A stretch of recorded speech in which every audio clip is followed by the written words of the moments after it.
Operation Northwoods. The plan to kill Americans. It is March 13th, 1962. Somewhere inside the Pentagon, the most senior military officers in the United States sit down together and sign a document. Not a budget request, not a training directive, a plan. A detailed, costed, operationally specific plan to murder American civilians on American soil and then blame it on Cuba. The document had a title.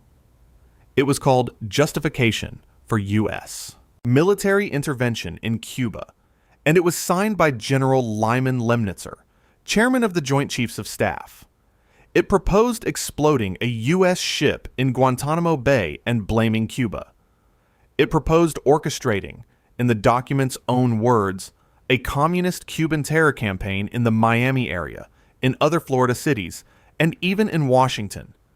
It proposed sinking boats carrying Cuban refugees on the high seas. One specific sub-proposal, called Operation Dirty Trick, called for planting fabricated evidence that Cuba had sabotaged John Glenn's Mercury space capsule if the launch failed, providing what the document described as irrevocable proof of Cuban guilt. These were not the doodles of a rogue analyst. They were formal policy proposals, approved at the highest level of the American military, presented to the Secretary of Defense on the same day the document was signed. The plan sat classified for 35 years. It was released on November 18, 1997, by the John F. Kennedy Assassination Records Review Board as part of a batch of 1,521 declassified military pages. Journalist James Bamford then brought it to mass public attention in his 2001 book, Body of Secrets. The document had been in the National Archives the entire time, filed, undisturbed, waiting. Operation Northwoods was part of the broader Operation Mongoose program, a covert campaign against Cuba that ran simultaneously.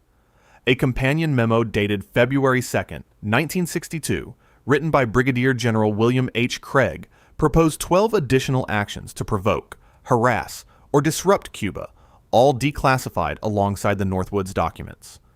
President Kennedy rejected the plan. General Lemnitzer was subsequently removed as chairman of the Joint Chiefs. He was not prosecuted. He was reassigned as Supreme Allied Commander Europe. When James Bamford's book brought the story to primetime television in 2001, ABC News anchor Peter Jennings covered it in a broadcast. It ran for one news cycle. Then it largely disappeared. Mainstream historians acknowledge Operation Northwoods as real, but frame it as a product of its moment. The Cold War was at its most paranoid pitch. The CIA had already attempted to assassinate Castro at least 8 times, as later confirmed by the Church Committee. Kennedy's rejection, historians argue, is the story. The checks worked. The plan never left paper. But the plan was not rejected by the military. It was approved by all 5 Joint Chiefs and formally carried up the chain of command. The single mechanism that stopped it was one man, one president, who was dead within 19 months of saying no. That is not a theory. That is a sequence of documented events. And it forces a specific and uncomfortable question. If one person had not blocked it, the United States possessed a signed, approved, operationally detailed plan to kill its own people in order to manufacture consent for a war. So the question Northwoods leaves open is not what happened in 1962. It is what it tells us about the category of things that become possible when no one says no. Some researchers ask how many similar proposals were destroyed before declassification rather than simply misfiled, meaning what we have may represent the floor of what was considered, not its ceiling. We may never know. The document that survived by accident. The ones that didn't are gone. Northwoods was a plan to manufacture reality on the outside, on the streets, in the headlines, in the minds of Americans watching their televisions. But at the exact same moment, a different agency was running a program to manufacture reality somewhere far more intimate, inside the human mind itself. and they had already been doing it for a decade. MK-Ultra, the CIA's mind control program. Imagine you check into a hospital. A man in a white coat offers you a glass of water. You drink it. Within an hour, reality has come apart at the seams. The walls are moving. The voices around you have detached from the mouths making them.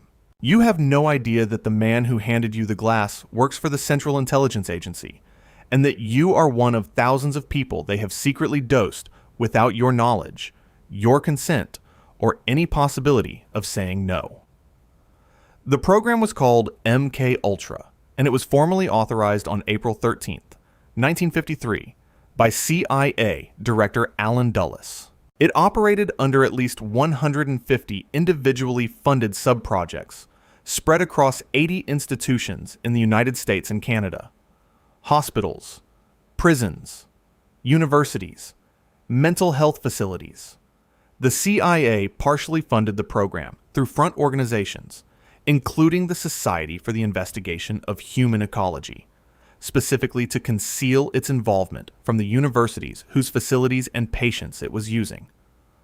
One of the most disturbing subprojects was Subproject 68, run by Dr. Ewan Cameron at McGill University's Allen Memorial Institute in Montreal. Cameron subjected patients to what he called psychic driving, playing recorded messages on loop for up to 16 hours a day, combining this with drug-induced sleep lasting weeks at a time, and electroshock therapy administered at up to 40 times normal clinical levels. His patients were not told they were in an experiment. The program was partially funded by both the CIA and the Canadian government.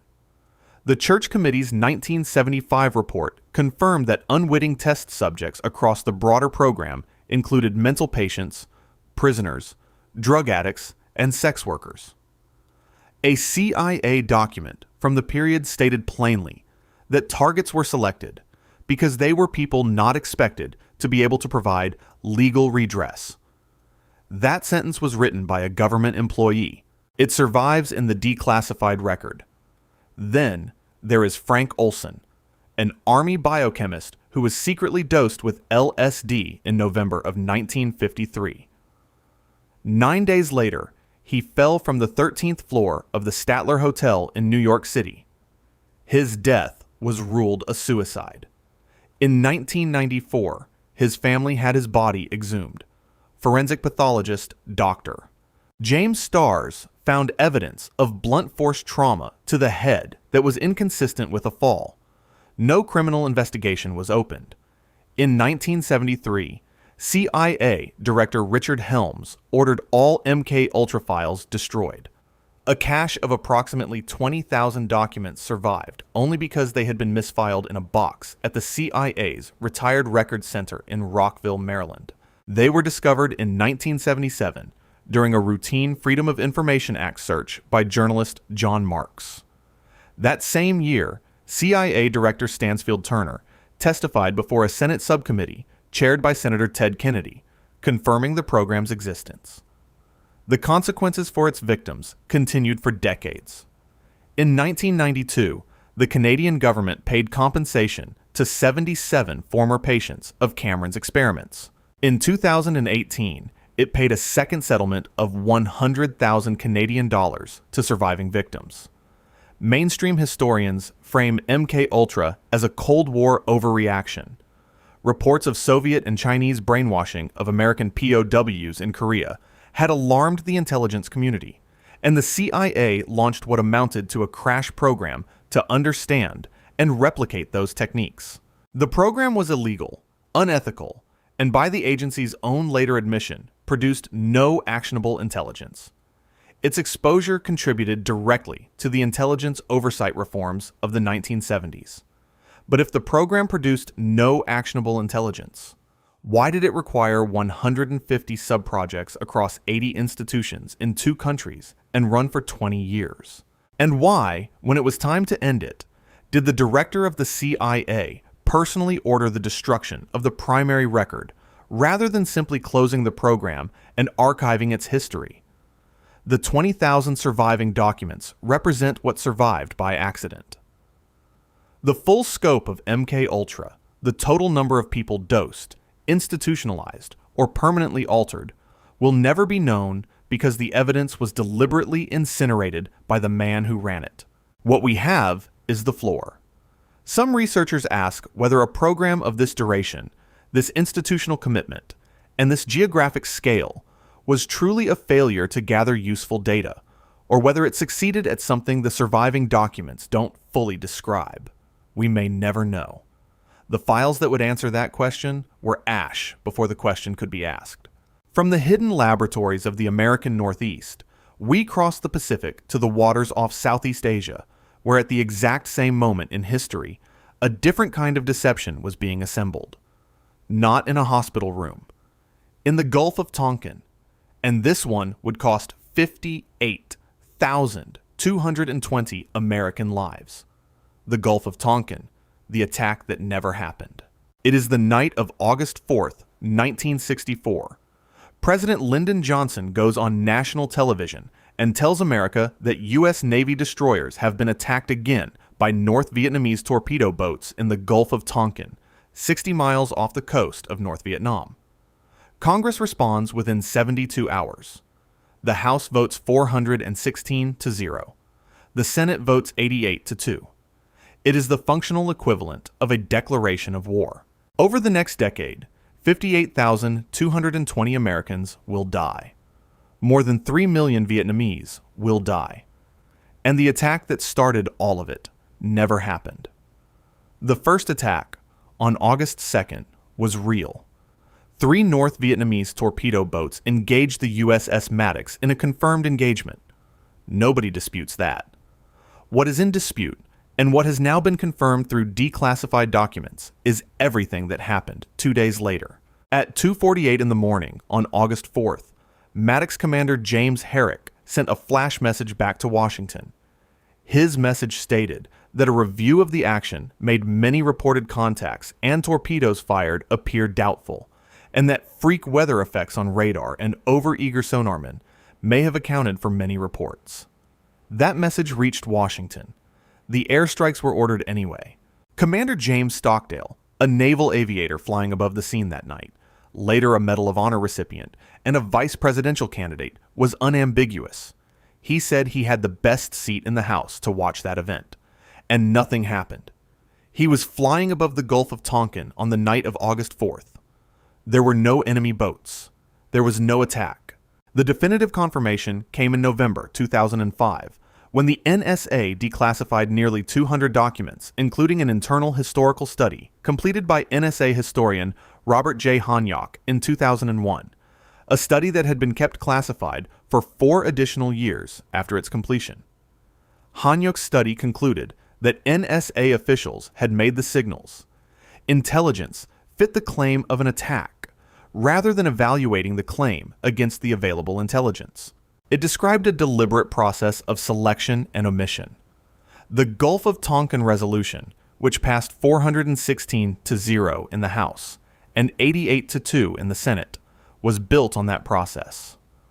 Only 2 senators voted against it, Wayne Morse of Oregon and Ernest Gruening of Alaska. Both said at the time that the evidence was insufficient. Both were correct. In 1995, Robert McNamara traveled to Hanoi specifically to ask former North Vietnamese Army General Vo Nguyen Giap what had happened on August 4th, 1964.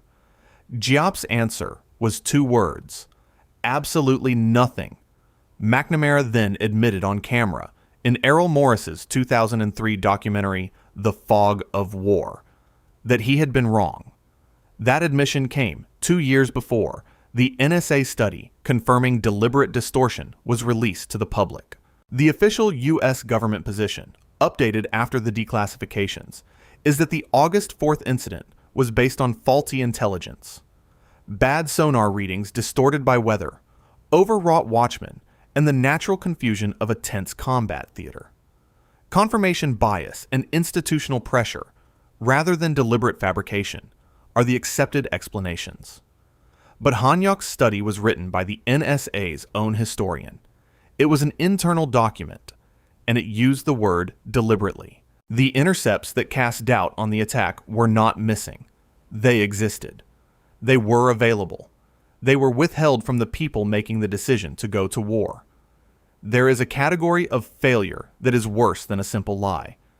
It is a system so structured around a desired outcome that the truth cannot reach the people who need it in time.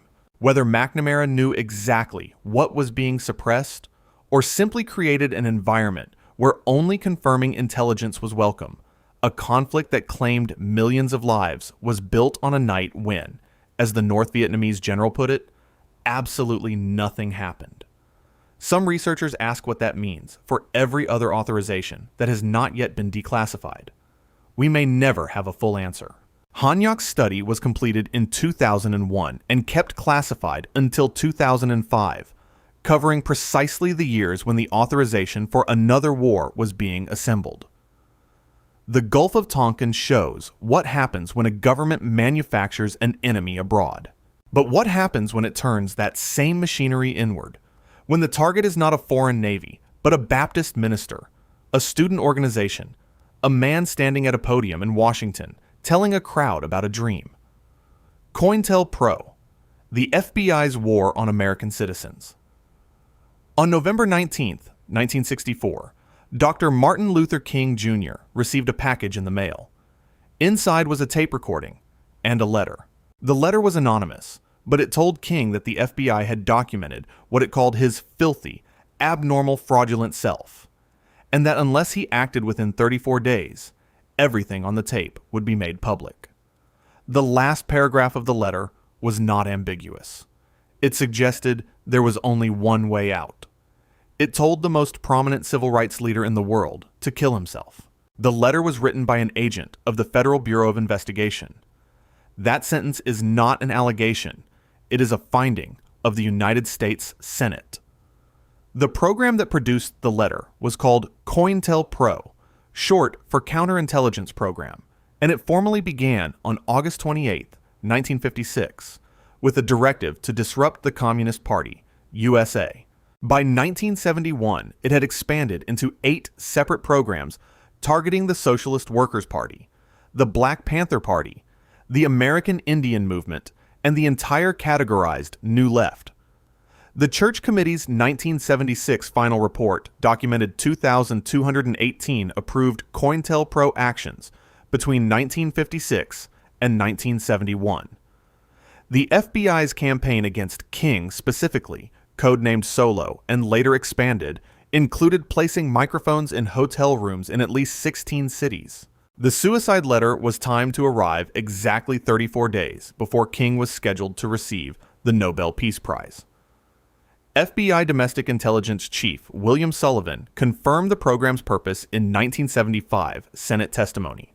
He said that no holds were barred, that the same techniques used against Soviet agents had been brought home against any organization the FBI targeted, and that the agency had sought to destroy King and replace him with a leader it found acceptable. That testimony is in the congressional record. The consequences were not limited to correspondence. FBI agents sent forged letters to Black Panther Party leaders, warning that the rival U.S. organization was planning their assassination, then sent similar forged letters to U.S. organization leadership, warning of a threat from the Panthers. The Church Committee documented that the manufactured tensions contributed to shootings and deaths between members of both groups. Fred Hampton, the 21-year-old chairman of the Illinois Black Panther Party, was shot and killed in a pre-dawn police raid on December 4, 1969. A 14-year civil lawsuit established that FBI informant William O'Neill had provided the floor plan of Hampton's apartment to the FBI in advance of the raid.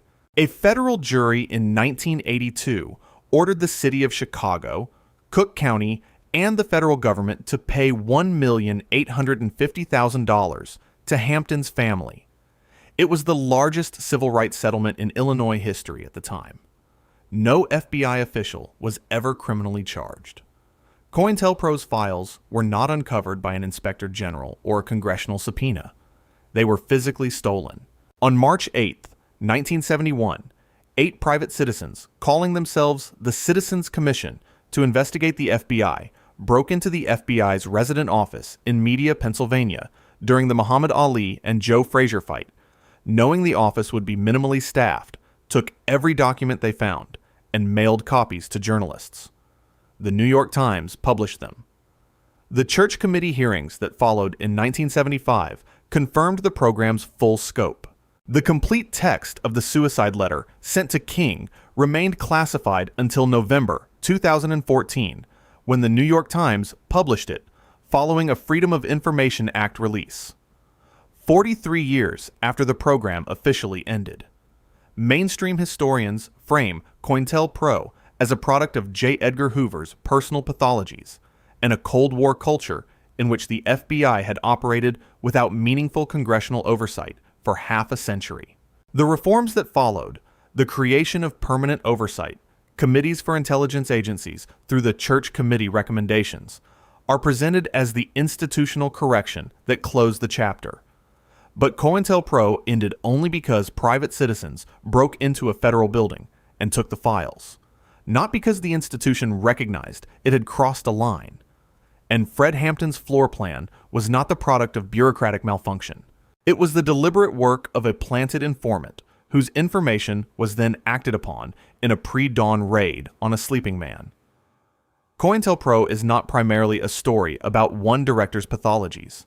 Some researchers argue it is a story about what any powerful institution will do when it decides a citizen is a threat, and no external observer is watching. The program was not discovered through oversight. It required a burglary, which leaves a question that the historical record cannot answer. What is the current equivalent that has not yet had its media Pennsylvania moment? From the paper weapons of Washington's surveillance apparatus, we move to something far more visceral. Because at the exact same moment that COINTELPRO was running, a different branch of the same government was operating a program that used not forged letters, but the bones of children. And the families whose children were taken never knew it happened.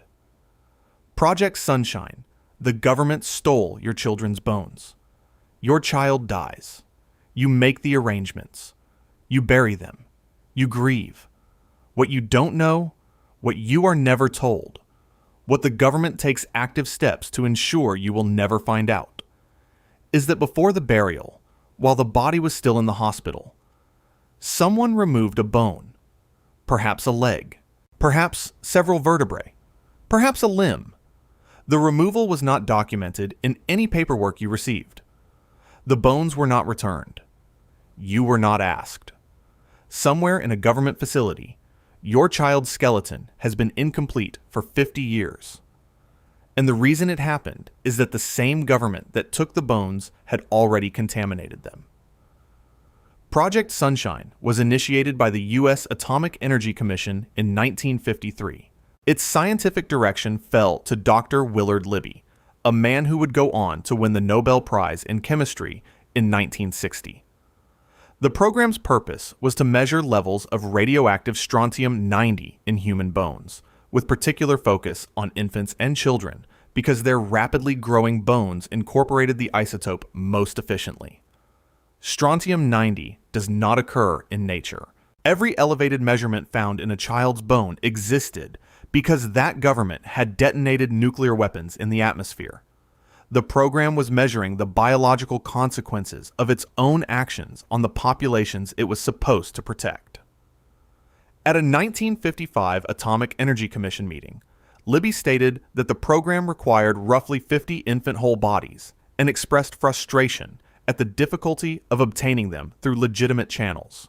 By 1957, covert collection networks had been established in the United States, the United Kingdom, Australia, Brazil, Canada, and Switzerland. Agents approached mortuary staff to obtain samples from recently deceased children before families could be notified or give consent.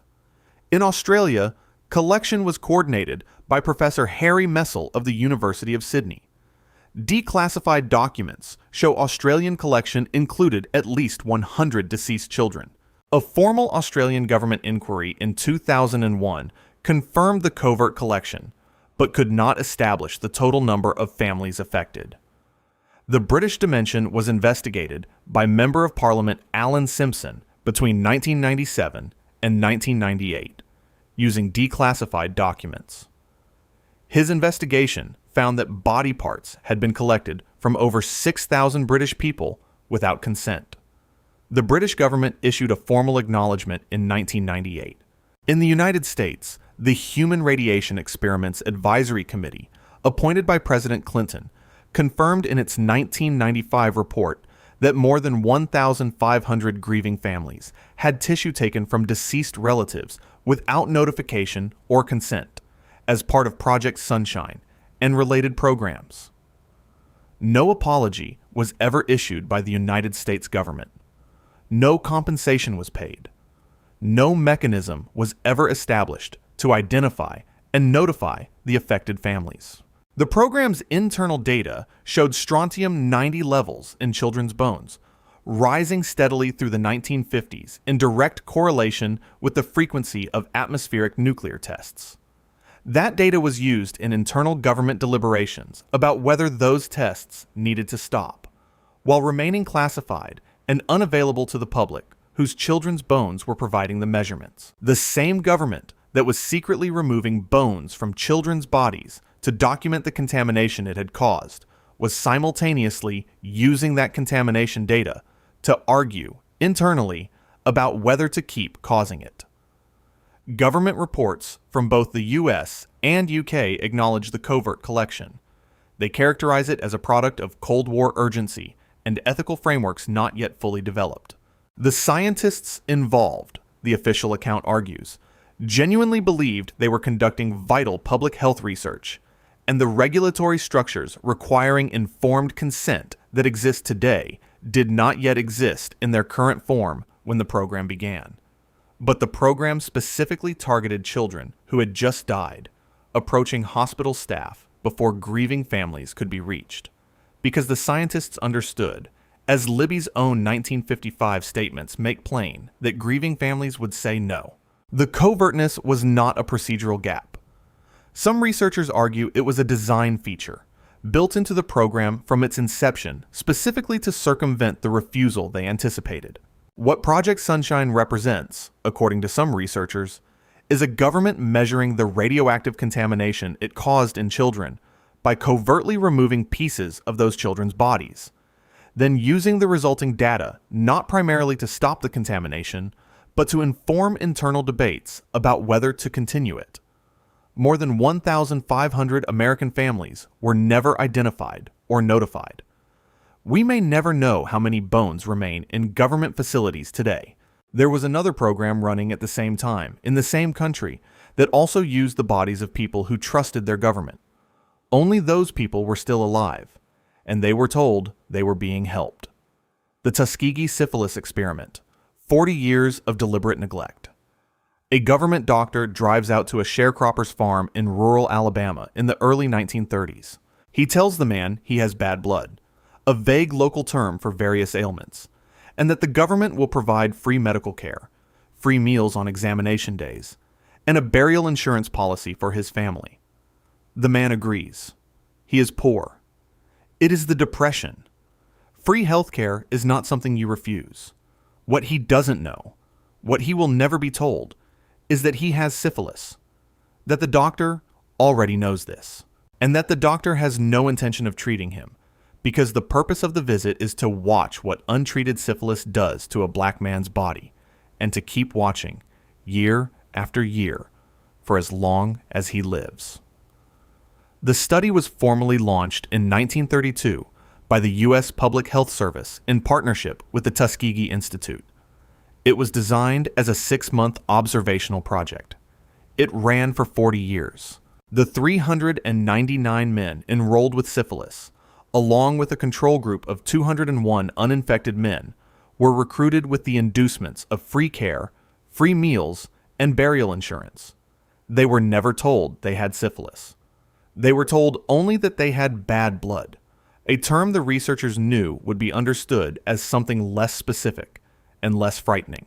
In 1947, penicillin became the established standard of care for syphilis, a cure, available, affordable, and effective. The researchers did not administer it.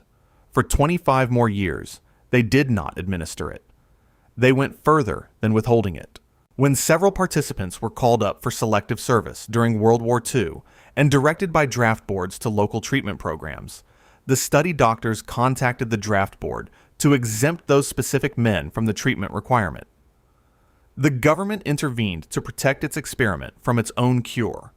By the time the study was terminated in November of 1972, 28 men had died directly of syphilis. 100 more had died of related complications. 40 wives had been infected. 19 children had been born with congenital syphilis. The study ran through multiple presidential administrations, multiple surgeons general, multiple NIH directors. It did not end because the institution recognized it had gone wrong. It ended because of Peter Buxton, a U.S.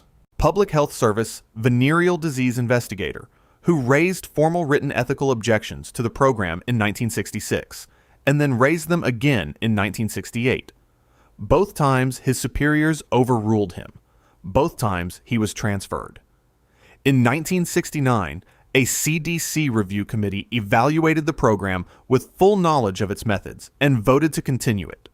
Buxton waited 6 years total, using every proper internal channel available to him. Then, he gave the files to journalist Jean Heller of the Associated Press. Her story broke on July 25, 1972, across front pages nationally. The program was terminated less than 4 months later. President Clinton issued a formal apology to the 8 surviving participants on May 16, 1997, 65 years after the study began. He said that what was done cannot be undone, but that the silence could end. The consequences did not end with the apology. A 2018 study by researchers Marcella Alsan and Marianne Wanamaker, published in the Quarterly Journal of Economics, found that black men's reduced engagement with medical institutions following the Tuskegee exposure accounts for up to 35% of the gap in black-white male life expectancy observed in 1980. The study's damage was still measurable in mortality data decades after its termination. Mainstream medical history acknowledges Tuskegee as an unambiguous catastrophe.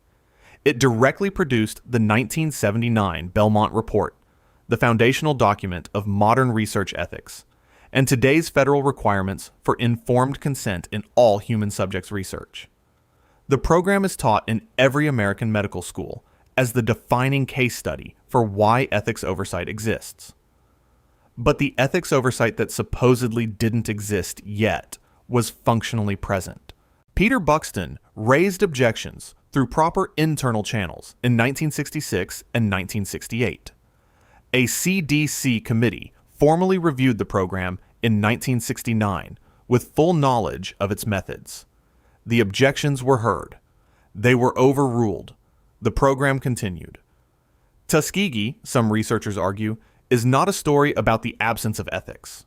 It is a story about an institution that decided its research interest in the data outweighed the lives of the men providing it, and that had sufficient internal authority to suppress correctly raised objections when they interfered with that interest. Peter Buxton did everything right. The program ended only when a journalist published it, which leaves a question the historical record does not resolve. How many other programs have not yet had their Jean Heller? From rural Alabama, we move to something far less visible and far more pervasive. Because while all of this was happening, there was a program designed to ensure that you would never hear about it. Not through censorship, not through blocked broadcasts, but through something far more elegant. Through the reporters whose bylines you recognized and trusted. Operation Mockingbird, the CIA owned the news. You are reading the newspaper. You trust it. The reporter who wrote the article has a byline you recognize, a name you have seen for years, someone with credentials and sources and a track record.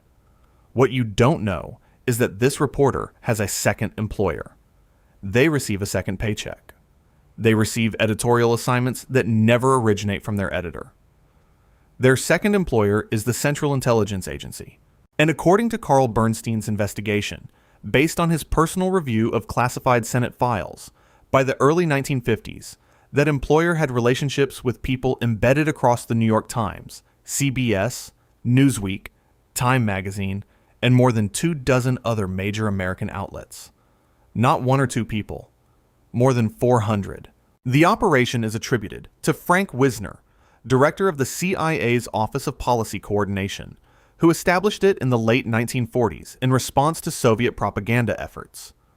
Wisner recruited Washington Post publisher Philip Graham to serve as the program's primary industry liaison. According to both Bernstein's reporting and author Deborah Davis's research, by the early 1950s, Wisner had cultivated relationships with senior figures at the New York Times, through publisher Arthur Hayes Sulzberger, at CBS, through William Paley, at Time Life, through Henry Luce, at Newsweek, at the New York Herald Tribune, and at the Louisville Courier-Journal. After 1953, the network was overseen by Allen Dulles. Davis wrote that by the early 1950s, Wisner reportedly owned respected members of the New York Times, Newsweek, CBS, and other outlets. Bernstein's 1977 Rolling Stone investigation, titled The CIA and the Media, documented that more than 400 U.S. journalists had carried out CIA assignments based on his review of Church Committee classified files. The Church Committee's 1976 final report confirmed that the CIA maintained relationships with reporters from every major wire service, newspaper, news weekly, and television network. The committee declined to publish the names, citing privacy concerns. That full list has never been released. The program produced specific, documented interventions. The CIA funded the 1954 animated film adaptation of George Orwell's Animal Farm to ensure its anti-Soviet message reached mass audiences. The CIA successfully pressured the New York Times to remove journalist Sidney Grusin from Guatemala before the 1954 CIA coup there, on the grounds that his coverage was considered insufficiently favorable. The Congress for Cultural Freedom, funded by the CIA throughout the 1950s and 60s, published dozens of prestigious literary and political magazines across Europe. The first public confirmation of CIA media involvement came in April 1967, when Ramparts magazine revealed the CIA had secretly funded the National Student Association for over a decade. This triggered the 1975 Church Committee investigations. Bernstein published his findings in 1977. The CIA's Family Jewels document, declassified in June 2007, confirmed a separately named Project Mockingbird, a 1963 operation in which Director John McCone authorized warrantless wiretapping of syndicated columnists Robert Allen and Paul Scott from March 12th to June 15th, 1963. That operation was coordinated with Attorney General Robert F. Kennedy. In 1977, CIA Director Stansfield Turner publicly announced that the CIA would no longer use American journalists as paid agents. That announcement implicitly confirmed the practice had been occurring up to that point. Turner's statement did not address non-accredited contributors, freelancers, or media executives. Mainstream historians accept that the CIA cultivated relationships with journalists and media executives during the Cold War. However, some scholars, including historian David Hadley in his 2019 book, The Rising Clamor, argue that evidence for a single centrally coordinated program under one name is incomplete, and that the reality was more likely a network of overlapping informal relationships than a directive system. But the CIA director in 1977 announced the agency would stop using journalists, an announcement that, by definition, confirms the practice had been occurring. Whether it was one coordinated program or a network of relationships is a structural question. Whether the CIA shaped American news coverage for 30 years is not. The question that Mockingbird leaves open is not whether it happened. The documentary record confirms that it did. Some researchers ask instead what stories were never printed. Which coups, which experiments, which programs elsewhere on this list were kept from the public by journalists who were, quietly, also on a different payroll. And Turner's 1977 policy announcement excluded freelancers and non-staff contributors. In today's media landscape, that category describes most of journalism. From the newsrooms of Washington and New York, we cross the Atlantic to the ruins of post-war Germany, where another program was quietly deciding who would build America's weapons, and where those scientists had a significant problem. They had recently been on the losing side of history's most catastrophic war, and some of them had done more than fight. Operation Paperclip. Nazi scientists built America's space program.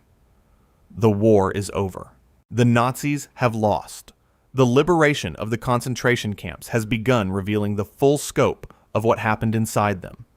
And now, U.S. Army officers are moving through the ruins of Germany at speed, not to arrest the scientists who designed the rockets that killed 9,000 people in London and Antwerp, but to recruit them. The race is not against justice. It is against the Soviets, who are heading toward the same laboratories.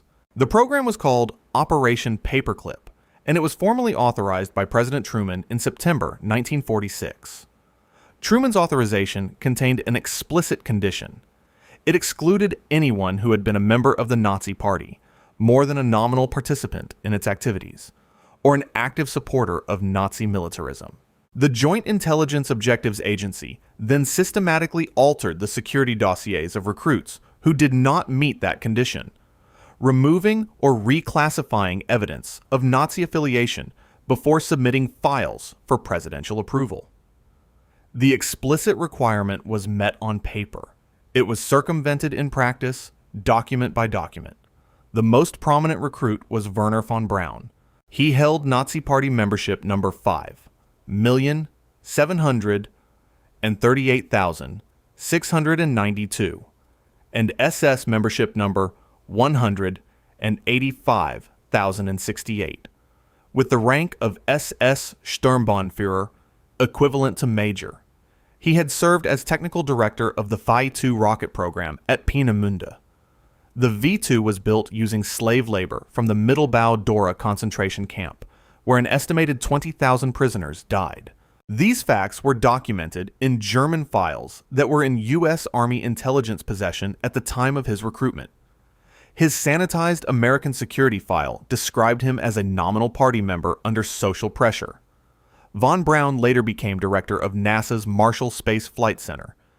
He was the chief architect of the Saturn V rocket that carried Apollo 11 to the moon in July 1969. He received the Presidential Medal of Freedom in 1977. Arthur Rudolph had served as operations director at the Mittelwerk factory, where V-2 rockets were produced. A 1944 Nazi document found in U.S. files showed that Rudolph had specifically requested the use of Dora concentration camp labor. He was recruited under Paperclip and became NASA project director for the Saturn V program. In 1984, the U.S. Department of Justice's Office of Special Investigations confronted Rudolph with the documented evidence of his wartime conduct. He renounced his American citizenship and left the country. The files that documented his wartime role had been in U.S. government possession since 1945. 39 years passed before anyone acted on them. Kurt Blome, a senior Nazi medical officer who had overseen biological weapons research and human experimentation at concentration camps, was recruited by the U.S. Army Chemical Corps in 1951 to work on chemical warfare research. Hubertus Strughold, recruited to become the founding director of NASA's Department of Space Medicine, and later given the title Father of Space Medicine, was named in Nuremberg trial documents as having attended a 1942 conference at which medical experiments on concentration camp prisoners were discussed. He was never prosecuted. The aerospace medicine community posthumously stripped a professional award bearing his name in 2013. Annie Jacobson's 2014 book, Operation Paperclip, built from over 1,000 declassified documents, provided the most comprehensive public account of the program's scale. The full program recruited over 1,600 scientists, engineers, and technicians. The Soviets ran their own version.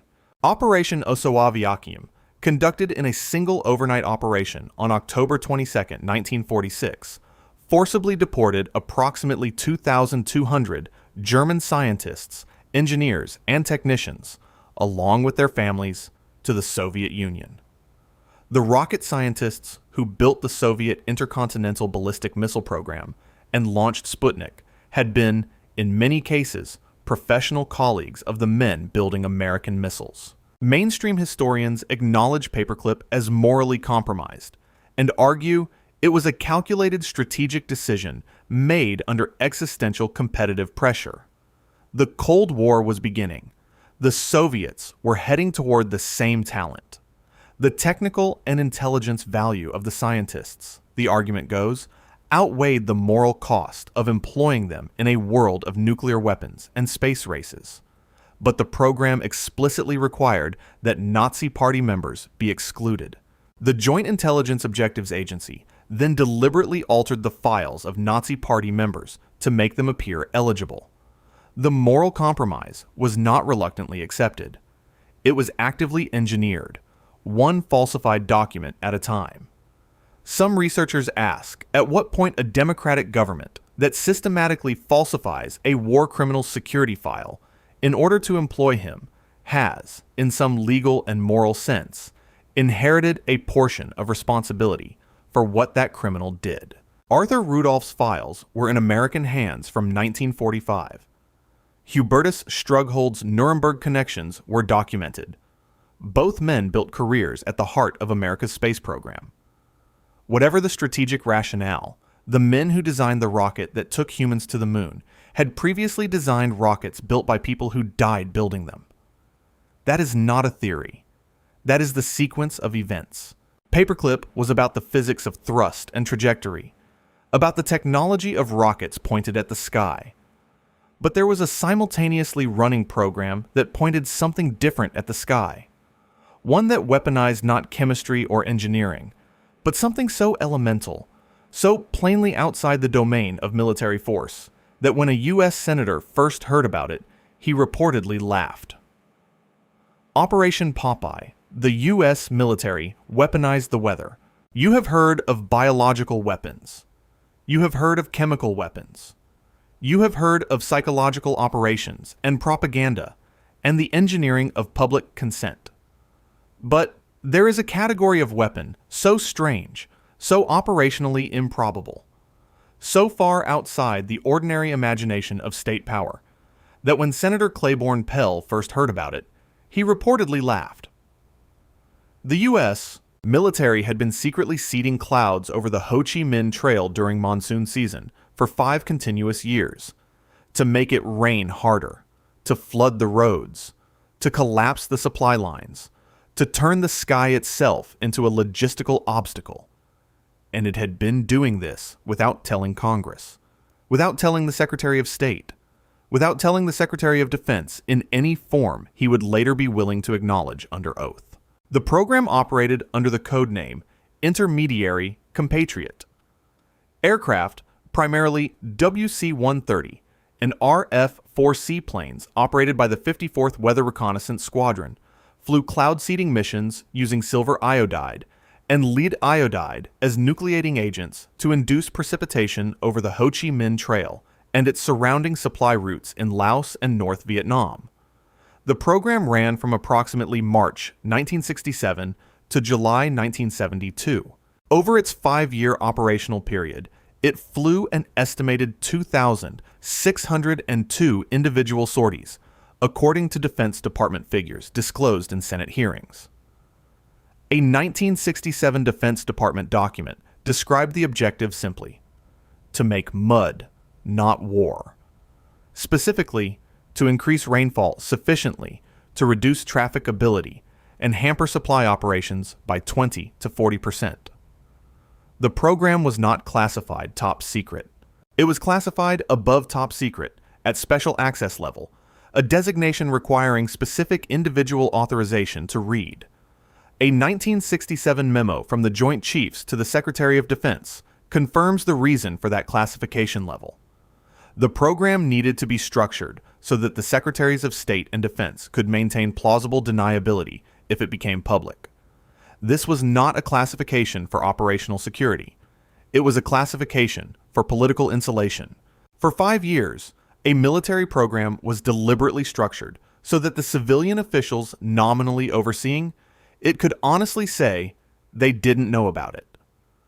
When Senator Stuart Symington asked Defense Secretary Melvin Laird directly in 1972 whether the U.S. was conducting weather modification in Southeast Asia, Laird denied it.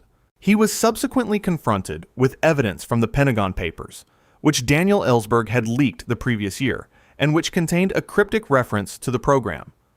Laird's successor confirmed the program's existence before Senator Pell's Senate Foreign Relations Subcommittee in 1974.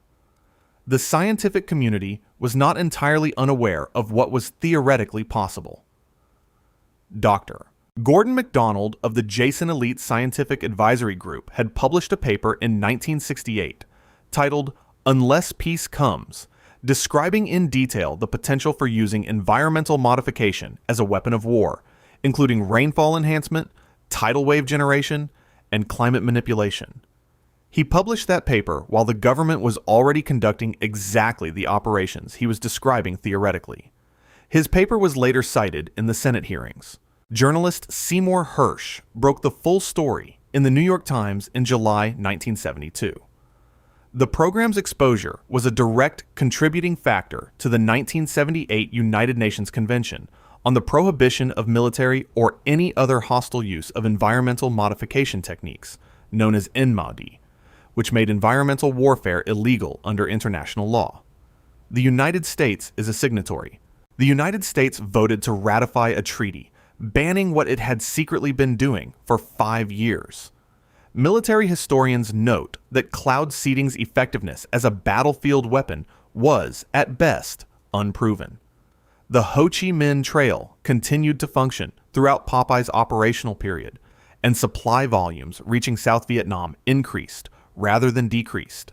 The program is characterized as a product of technocratic overconfidence, the same kind of confidence in engineered solutions that drove much of the broader strategic miscalculation in Vietnam. But the question of whether it worked is entirely separate from the question of whether it happened, and whether a democracy can constitutionally conduct a 5-year military operation specifically designed to be unknown to the legislature that is charged with authorizing the use of military force. Operation Popeye was classified specifically so Congress could not know about it. That is not an intelligence precaution. Some researchers describe it as a structural circumvention of constitutional governance, built into the program's classification architecture from the beginning. The ENMOD Convention's prohibition applies to environmental modification with widespread, long-lasting, or severe effects. That threshold was deliberately set high. A wide range of environmental modification techniques fall below it and remain legal under the treaty. At least 50 countries currently operate civilian cloud seeding programs. Some researchers ask what operational distinction and what verification mechanism separates a civilian drought relief program from a military precipitation denial program, and who, precisely, is verifying that distinction today. We may not have a clear answer. Operation Popeye was discovered only because it appeared in documents that Daniel Ellsberg chose, as a personal decision, to leak. The entire program's public existence depends on one man's choice. Some researchers ask how many current programs depend on a similar silence. Every program on this list happened in another era. Cold War laboratories, rural Alabama, post-war Germany, Southeast Asian monsoon clouds. You might tell yourself that the oversight reforms of the 1970s closed that chapter for good. And then, in 2013, a 29-year-old contractor sat down with a journalist in a hotel room in Hong Kong, opened a hard drive, and the chapter opened again. NSA Prism. They were watching everything. Every phone call you made. Every email you sent. Every search you typed into a browser. Every message you posted. Every login you completed. Every video call you placed. The government told you, when people asked, that it was not collecting this data on ordinary Americans. There were rules, they said. There were courts. There was oversight. There was the Foreign Intelligence Surveillance Court. There were safeguards designed by people who understood the Constitution. And then, on June 5th, 2013, a 29-year-old former NSA contractor named Edward Snowden handed journalist Glenn Greenwald a hard drive in a Hong Kong hotel room, and everything they had told you turned out to be a lie. The first document published was a top-secret foreign intelligence surveillance court order, dated April 25, 2013, directing Verizon Business Network Services to provide the NSA with all call detail records for all customers on an ongoing daily basis. Not targeted collection, not a warrant based on individualized suspicion, bulk collection of an entire carrier's subscriber records, every call, every day, continuously. The Washington Post published details of the PRISM program the following day. PRISM, formerly program code US 984XN, allowed the NSA to collect internet communications directly from the servers of service providers. An NSA training slide published by the Post showed PRISM's start date at Microsoft as September 11, 2007, 6 years before Snowden's disclosures. On March 12, 2013, less than 3 months before those disclosures, Director of National Intelligence James Clapper testified before the Senate Intelligence Committee. Senator Ron Wyden asked him directly whether the NSA collected any type of data at all on millions or hundreds of millions of Americans. Clapper replied, "No, sir, not wittingly." That statement was false. Clapper later admitted it was false. He characterized it as the least untruthful answer he could give in an open setting. He was not prosecuted for false congressional testimony. NSA Director Keith Alexander subsequently confirmed in congressional testimony that the bulk phone metadata program had been authorized under Section 215 of the USA Patriot Act continuously since 2006. 7 years. The collection had been running for 7 years before Snowden handed over the documents, covering the entire period during which officials had denied the collection's existence to the public and to Congress. The 9 companies with confirmed PRISM server access were Microsoft, Yahoo, Google, Facebook, Paltalk, YouTube, Skype, AOL, and Apple.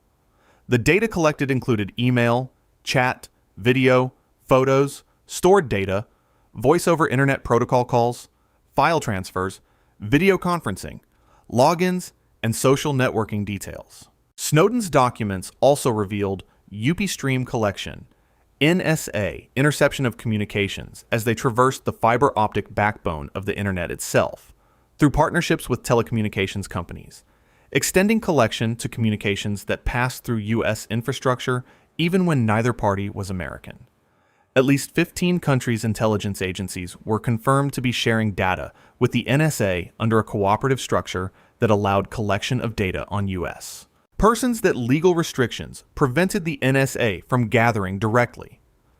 In September 2020, in United States versus Moaline, the U.S. Court of Appeals for the Ninth Circuit ruled the NSA's bulk phone metadata collection program illegal and noted that government statements to the public and Congress about the program's legal authorization had been misleading.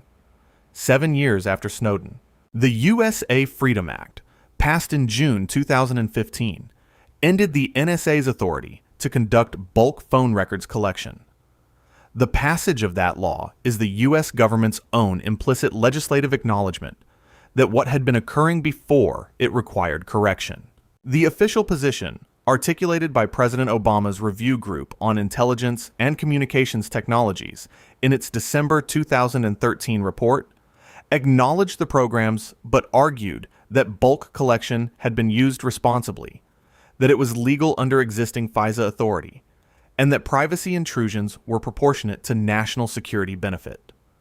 The review group maintained that robust oversight existed through both the FISC and classified congressional briefings, but the Director of National Intelligence testified under oath that the collection was not occurring 3 months before documents proved it was, and the court that approved the program operated in complete secrecy, issuing classified opinions that created, as legal scholars described it, a secret body of law authorizing secret surveillance, while the public operated under the reasonable assumption that the Fourth Amendment meant what they had been taught it meant. Across every program on this list, the pattern holds. MK ran for 20 years before exposure. Tuskegee ran for 40 years. COINTELPRO ran for 15 years. PRISM ran for 6 years. The denials were categorical. The exposure was accidental. And in each case, the legal accountability afterward was effectively zero. Clapper was not prosecuted. NSA officials who ran a program a federal appeals court later ruled illegal faced no legal consequence. Some researchers argue that what PRISM confirms is not simply that surveillance happened, but that the distance between what citizens are told and what governments do is a structural feature, not a series of individual aberrations. The question PRISM leaves open is not what the NSA was collecting in 2013. That is now confirmed by a federal court ruling. The question, some researchers suggest, is what the current equivalent is, the program running now, in this decade, that will be confirmed by documents that have not yet been leaked. Here is what connects all 10. Every program on this list was, while it was running, exactly what its critics were called for, suggesting it existed. A paranoid fantasy, an irresponsible accusation, a conspiracy theory in the most dismissive sense of the phrase. The people who said the CIA was running mind control experiments on hospital patients were unstable. The people who said the government was watching black men die of syphilis for research purposes were radicals. The people who said the NSA was collecting every phone record in the country were naive, or worse, until the day they were called Edward Snowden, and Daniel Ellsberg, and Peter Buxton, and Gene Heller, and the 8 people who drove to Media, Pennsylvania, on a Friday night in 1971. The threat is not that these were government programs. Governments run programs. The threat is that each of these programs required the active, organized, and often sworn denial of its existence to the citizens it was being run against. That is the definition of a conspiracy, not a theory. A documented, confirmed, historically acknowledged conspiracy, established not by speculation, but by the documents that survived shredders, by files that were stolen, by studies kept classified for 4 extra years, by a hard drive handed to a journalist in a hotel room. The standard response to a list like this is reassurance. These were different times. The Church Committee reforms were real. The Belmont Report was real. The FISA Court was created. The oversight structures that didn't exist in 1952 exist now, and that reassurance deserves to be taken seriously. Institutions can and do learn. Reforms have consequences. The world of 1962 is not the world of today. But consider the timeline. MK Ultra's exposure produced oversight reforms in 1977. PRISM ran from 2007 to 2013. Tuskegee produced the Belmont Report in 1979. The CDC reviewed Tuskegee in 1969 with full knowledge and voted to continue. Reforms and programs have historically run simultaneously. The programs on this list are the ones that had their exposure moment. The ones that didn't are still waiting for theirs. What this list teaches is not universal distrust. That leads somewhere that isn't useful. What it teaches is something more calibrated and more durable. Distrust categorical denials from institutions with a documented record of categorical denials. Hold the question open. Stay with the discomfort of not knowing. Because in every case on this list, the truth did eventually come out. Never on the institution's schedule. Never through the institution's initiative. Always through a misfiled box, a broken-in office, a journalist who wouldn't stop asking, or a contractor who made a choice in a hotel room in Hong Kong. If that's the kind of thinking you came here for, this is where it lives. Hit subscribe, and go to the comments with this. Which program on this list do you think still has chapters that haven't been written? Not historically. Now. In the present. Which one has the most unfinished business? Make your case. We want to read it. They told you the question was the problem. They told you the suspicion itself was a symptom, that the asking meant something was wrong with you rather than something worth asking about. They said the document didn't exist. Then it was declassified, and it had been in Maryland the whole time. The plan signed by the chairman of the Joint Chiefs, filed, undisturbed, waiting. It was always there. The only question was whether anyone was still looking. Subscribe. Keep looking.